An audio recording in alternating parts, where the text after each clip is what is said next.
खरं तर कुस्तीची परंपरा महाराष्ट्रात सुरू झाली, मग भारतात इतरही प्रसिद्ध झाली. पण अस्सल मातीतल्या या खेळाला यश मिळवायला भारताला 50हून अधिक वर्ष लागली. भारतीय कुस्तीसाठी हा एक सुवर्ण क्षण ठरला. बीजिंग ऑलिम्पिकमध्ये भारताच्या सुशील कुमारनं 66 किलो वजनी गटात ब्रॉन्झ मेडल मिळवलं.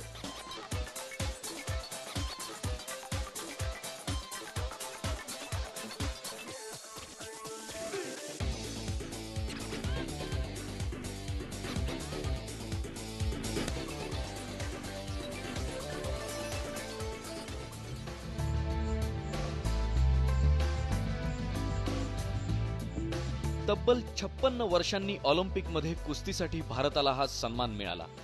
ऑलिम्पिकच्या भारतीय इतिहासात हे ब्रॉन्झ मेडल मिळालं होतं कराडच्या खाशाबा जाधव यांना.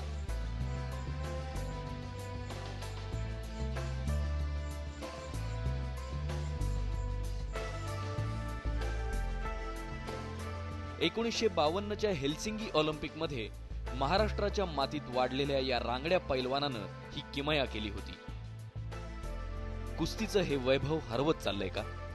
आणि याचंच उत्तर शोधायला आम्ही निघालो कुस्तीच्या पंढरीत, कोल्हापूरला.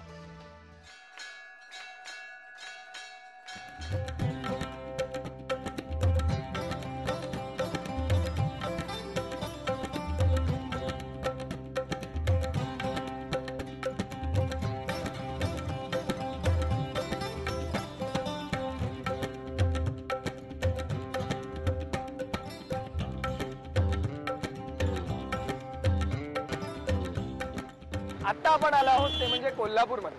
मुंबईला जशी क्रिकेटची पंढरी मानली असते तशी कोल्हापूरला कुस्तीची पंढरी मानली असते.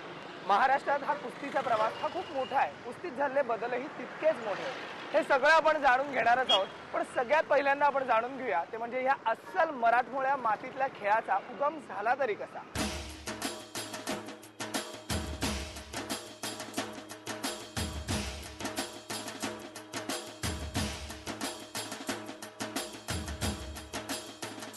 मल्लविद्या ही शाहू महाराजांनी कोल्हापूरला त्याला रुजवायचा प्रयत्न केला आणि त्यांनी ही मल्लविद्या जोपासली शाहूराजांनी.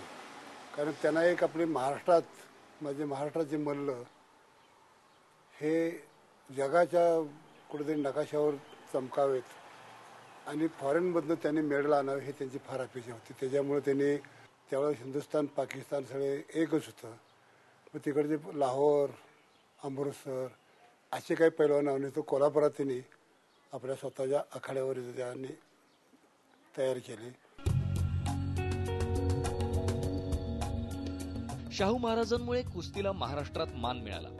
शाहू महाराजांनंतर राजाराम महाराजांनीही कुस्तीला प्रोत्साहन दिलं, पण त्यानंतर मात्र कुस्तीची दुरावस्था झाली.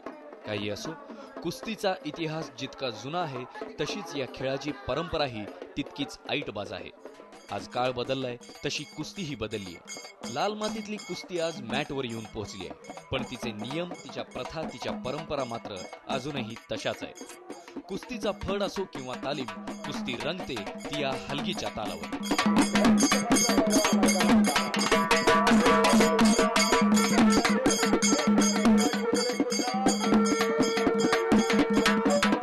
पूर्वीप्रमाणे आजही हा कुस्तीचा फड असा खचाखच भरलेला असतो.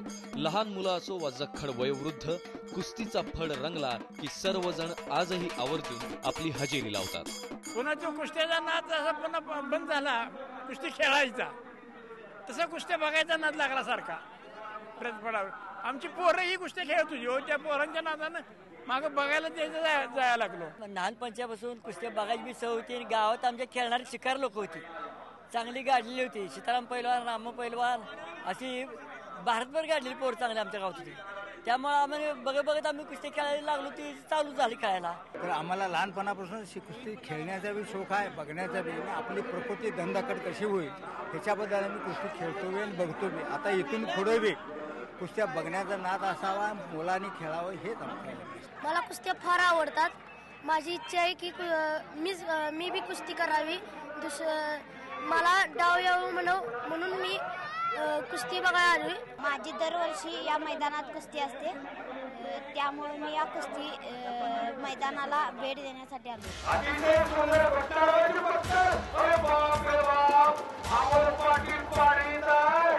आणि हो, जबरदस्त चालणाऱ्या या द्वंद्वामुळे तर हा फड रंगतोच, पण त्याला अजून रंगत आणतात ते हे उत्साही निवेदन. त्याचं नाव कुस्ती. या मूर्तीनं फोटोग्राफर बघा गार करायला लागलेले. 4 म्हशीचं दूध पिऊन गाडावर मोठा झाला म्हणजे पैलवान नवा.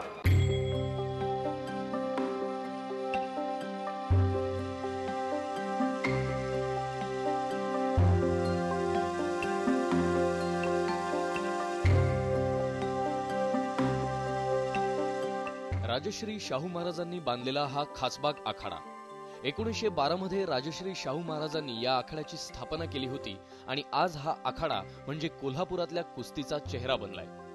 रोममधील मैदानांच्या धर्तीवर बांधलेल्या या आखाड्यात कुठेही बसा, कुस्तीची मजा आपल्याला सगळीकडून तितकीच अनुभवता येते. भव्य मैदान, मोठा आखाडा आणि आखाड्यासमोरचं हे मोठं स्टेज.